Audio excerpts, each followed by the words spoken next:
Gusto mo masaktan? O, ano ang tatapos mo? College graduate to ako. College graduate. Disqualified ka. Hindi pwede. Next. O, ano ang natapos? Elementary lang, sir. O, sige, pasok na. Huwag ka nang uupo. Next. O, sabi ko next eh. Ano ka ba?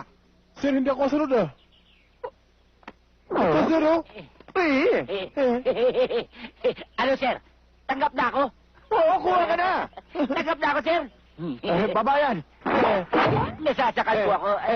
Tanggap na po ako, Sige, sir. basa ka na, basa ka na. O, upo ka yan. O, ano ang tapos mo? Pasensya na kayo, sir. Wala akong tapos, sir, eh. Ang alam kong trabaho, sir. Maglaba, maglilinis, at saka hardinero. At marunong akong magmaneho, sir. O, Pero sa trabaho ng opisina, sir, wala akong nalaman dyan. Dahil bobo ako, sir, eh. yan! Dahil sa bobo ka, kuha ka na. Sige, doon.